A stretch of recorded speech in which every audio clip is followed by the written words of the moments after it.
तो आज के इस वीडियो लेक्चर में हम डिस्कस करने वाले हैं वो mode of transfer. Mode of transfer का मतलब कि यहाँ पर जो भी डेटा ट्रांसफर हो रहा है इन्हीं दो मेथड्स की वजह से होता है, या वे ऑफ कम्युनिकेशन की बात करें, पहला है सिंक्रोनस डेटा ट्रांसफर, दूसरा असिंक्रोनस डेटा ट्रांसफर। जो भी डेटा ट्रांसफर होता है दो इंडिपेंडेंट यूनिट्स के बीच में होता है।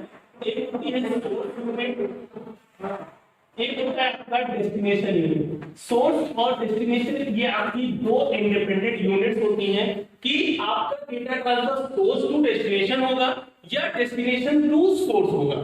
तो इन दोनों के बीच में जब डेटा ट्रांसफर होगा या तो वो सिंक्रोनस डेटा ट्रांसफर होगा या एसिंक्रोनस डेटा ट्रांसफर होगा। अब हम बात करते हैं डिफरेंस क्या है सिंक्रोनस और एसिंक्रोनस में। When both the independent units are communicating with each other by using global clock. Global clock का मतलब यहाँ सेम क्लॉक का है, मतलब जब दोनों इंडिपेंडेंट यूनिट्स आपकी ग्लोबल क्लॉक यूज कर रही हैं या सेम क्लॉक यूज कर रही हैं, तब वो कम्युनिकेशन आपका क्या होता है, सिंक्रोनस डेटा ट्रांसफर होता है।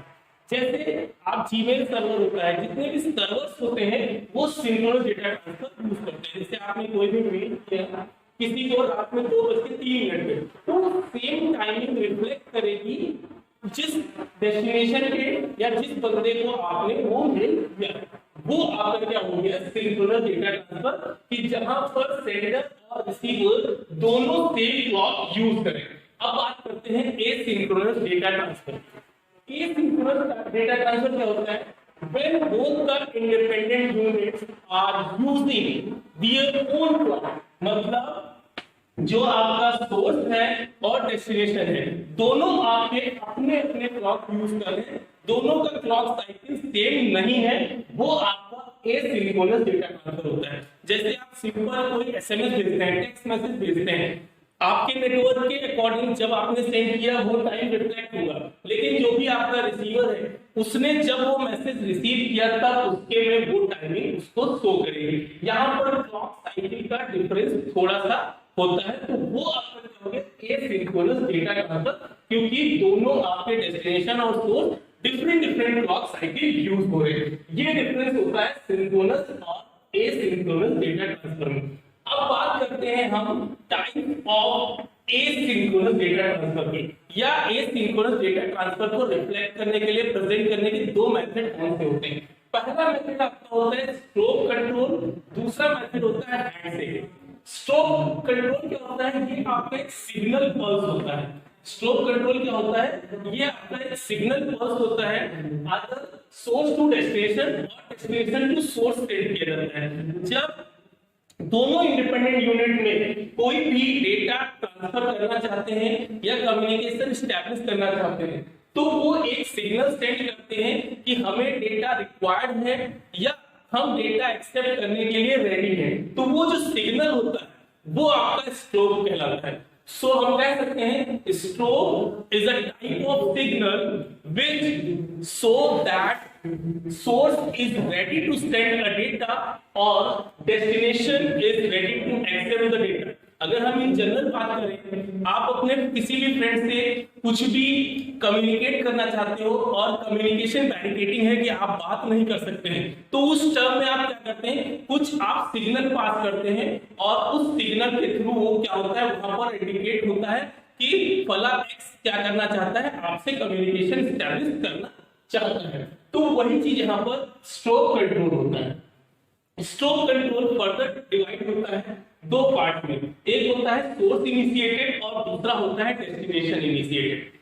सोर्स इनिशिएटेड का मतलब है कि जो आपका डेटा ट्रांसफर या स्ट्रोक पल्स है वो सोर्स टू डेस्टिनेशन है, मतलब जो आपका सिग्नल है सबसे पहले सोर्स से इनिशिएट होगा और डेस्टिनेशन के लिए सोर्स टू डेस्टिनेशन रहेगा। So stroke control method, stroke control जैसे भी हमने बताया कि दो टाइप से होता है, एक आपका सोर्स इनिशिएटेड, दूसरा डेस्टिनेशन इनिशिएटेड। तब हम सिंगल देखेंगे। सबसे पहले सोर्स इनिशिएटेड, कि हमने पहले ही बोला था कि कम्युनिकेशन में मिनिमम दो यूनिट्स होती हैं, दो इंडिपेंडेंट मींस आपस में कनेक्टेड नहीं, इसलिए हमने दो इंडिपेंडेंट यूनिट ली, एक सोर्स और एक डेस्टिनेशन। तो सबसे पहले सोर्स इनिशिएटेड डेटा ट्रांसफर में जो भी स्ट्रोक पल्स होगा, सबसे पहले जो सिग्नल जनरेट होगा वो आपका सोर्स यूनिट के थ्रू इनिशिएट किया जाएगा, क्योंकि कम्युनिकेशन जो एस्टैब्लिश करने जा रहा है वो सोर्स यूनिट एस्टैब्लिश करने जा रहा है। तो हम क्या कहते हैं, the stroke is the initiated by the source unit, the source unit first place the valid data on data bus. हमने पहले ही डिस्कस किया बस क्या होता है। Bus is a collection of wires by which we transmit the information from one unit to another. So सबसे पहले source unit अपना वैलिड डेटा डेटा बस में पुट करेगा, उसके बाद स्ट्रोक पल्स इनिशिएट करेगा, जिससे डेस्टिनेशन को ये इंडिकेट होगा कि वैलिड डेटा डेटा बस में अवेलेबल है, अब वो उसको फेच कर सकता है। ये जो स्ट्रोक पल्स है तब तक इनिशिएट रहेगी जब तक डेस्टिनेशन यूनिट डेटा को रिसीव ना कर ले, या हम कह सकते हैं एक सफिशिएंट टाइम के लिए स्ट्रोक पल्स इनिशिएट रहेगा। अगर हम टाइमिंग डायग्राम से देखें तो सबसे पहले वैलिड डेटा डेटा बस में पुट किया गया है, इसीलिए आप देख रहे होंगे यहाँ पर एक गैप दिख रहा है कि आपकी वैलिड डेटा वाला टाइमिंग साइकिल पहले इनिशिएट हो रहा है और स्ट्रोक पल्स बाद में इनिशिएट हो रहा है। तो सबसे पहले सोर्स यूनिट वैलिड डेटा को डेटा बस में पुट कर रहा है, उसके बाद स्ट्रोक पल्स इनिशिएट हो रहा है। अब यहाँ पर आप देखेंगे स्ट्रोक पल्स वाली जो लाइन है वो बाद तक चल रही है कि जब तक वो डेटा रिसीव नहीं हो जा रहा है, या इतने टाइम तक कि जितनी देर में उसको डेटा रिसीव कर लेना चाहिए उतनी देर तक आपका स्ट्रोक पल्स इनिशिएट रहेगा। ये आपका होता है source initiated stroke control method. यहाँ पर source initiated stroke control method. अब हम बात करेंगे डेस्टिनेशन इनिशिएटेड की बात। डेस्टिनेशन इनिशिएटेड यहाँ पर भी क्या है, दो इंडिपेंडेंट यूनिट हैं, सोर्स यूनिट और डेस्टिनेशन यूनिट। अब यहाँ पर डेस्टिनेशन है, इसीलिए सबसे पहले जो स्ट्रोक पल्स इनिशिएट होगी, स्ट्रोक पल्स डेस्टिनेशन के थ्रू इनिशिएट होगी, ये बोलेंगे रेडी फॉर डेटा। यहाँ से आपका होगा स्ट्रोक जनरेट होगा, ये आपको बताएंगे कि वो डेटा एक्सेप्ट करने के लिए रेडी है, रेडी फॉर डेटा।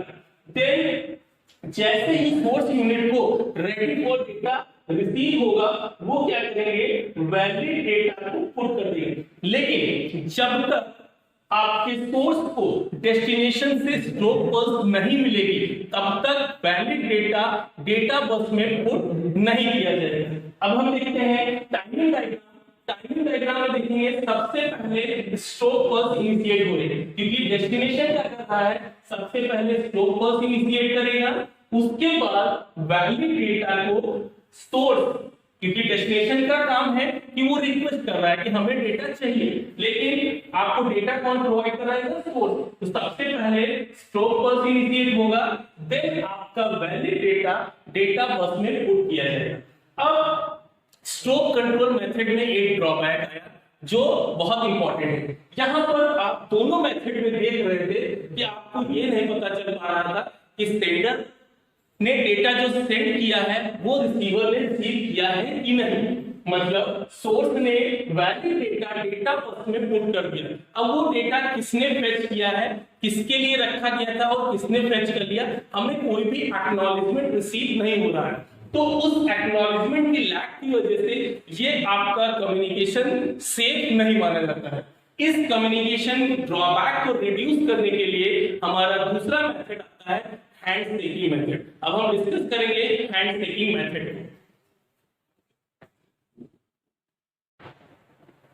अब हम डिस्कस करेंगे हैंड शेकिंग। जैसा हमने अभी बताया आपको कि जो स्ट्रोक कंट्रोल मेथड था उसमें ड्रॉबैक था कि हमको एक्नॉलेजमेंट रिसीव नहीं हो रहा था कि डेस्टिनेशन यूनिट ने आपका डेटा रिसीव किया है कि नहीं। तो उस ड्रॉबैक को रिड्यूस करने के लिए हमने हैंड शेकिंग मेथड चूज किया है। हैंड शेकिंग क्या होता है कि आप कहीं जाते हो, किसी को कोई फाइल अगर आपको भेजनी है तो आप क्या करते हो, handshake means hand to hand देना, या आप वहां से क्या करते हो, किसी हमने आपको कोई फाइल दी कि जाके फला इंसान को दे देना, तो आप क्या करते हो, उससे एक रिसीविंग ले आते हो। तो रिसीविंग क्या हो गई, हमारे लिए एक्नॉलेजमेंट हो गया कि आपको मिला।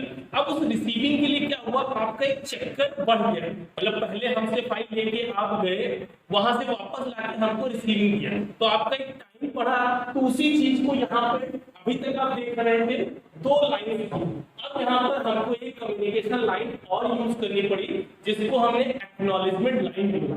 अब देखिएगा सोर्स इनिशिएटेड हैंडशेकिंग में जो वैलिड डेटा है वो सोर्स यूनिट के थ्रू रखा जाएगा और एक्नॉलेजमेंट डेटा जो है एक्नॉलेजमेंट किसके थ्रू आएगा, डेस्टिनेशन के थ्रू आएगा। तो वो डेस्टिनेशन बताएगा कि हमको डेटा रिसीव हो गया। अब देखिएगा सोर्स यूनिट सबसे पहले स्टॉप पल्स इनिशिएट करेगा कि हमारे पास वैलिड डेटा है और हमने उस डेटा को डेटा बस में रख दिया है।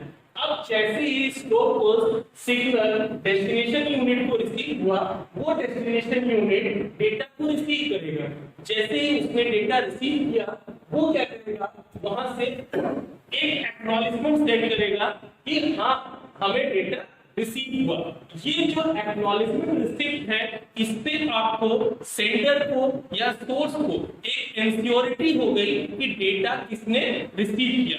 अब हम इसी को टाइमिंग डायग्राम से देखेंगे। तो सबसे पहले स्टॉप पल्स इनिशिएट हुआ, स्टॉप पल्स इनिशिएट होने के बाद आप क्या हुआ, उसी के पैरेलल में वैलिड डेटा पुट हुआ।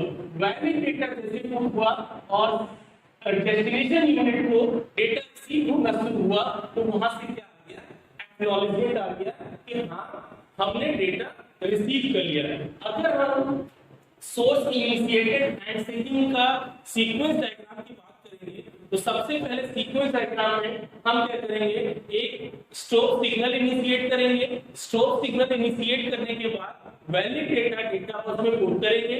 डेस्टिनेशन वैलिड डेटा को रिसीव करेगा, वहां से रिसीव करने के बाद एक्नॉलेजमेंट देगा कि मैंने डेटा रिसीव कर लिया है। और जैसे ही हमको एक्नॉलेजमेंट मिल जाएगा कि हमको डेटा रिसीव हो गया है, हम वैलिड डेटा से डेटा को हटा देंगे और स्टॉप पल्स को डिसेबल करेंगे। सबसे पहले हमने क्या किया, स्टॉप पल्स को इनेबल किया, उसके बाद हमने वैलिड डेटा को डेटा बस में रखा और उसके बाद हमने क्या किया, डेटा जैसे ही रिसीव हुआ वहां से आपको एक्नॉलेजमेंट हुआ। एक्नॉलेजमेंट होने के बाद वैलिड डेटा को वहां से हटाया और हमने स्टॉप पल्स को डिसेबल कर दिया। ये आपका हो गया सोर्स इनिशिएटेड हैंडशेकिंग। अब हम डिस्कस करेंगे destination initiated handshaking. Destination initiated handshaking में आपका सिंपल सा थोड़ा सा चेंजेस है।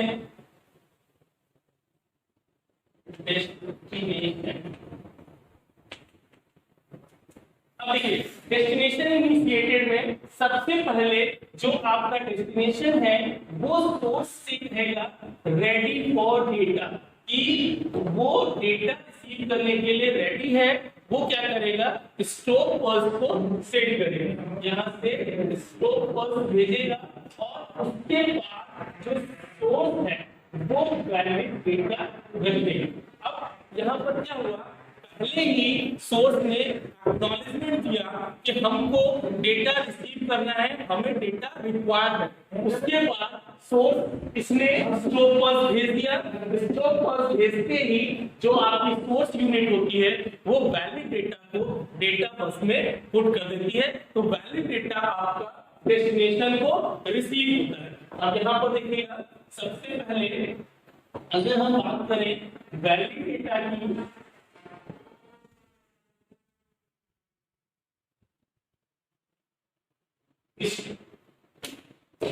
Stop pulse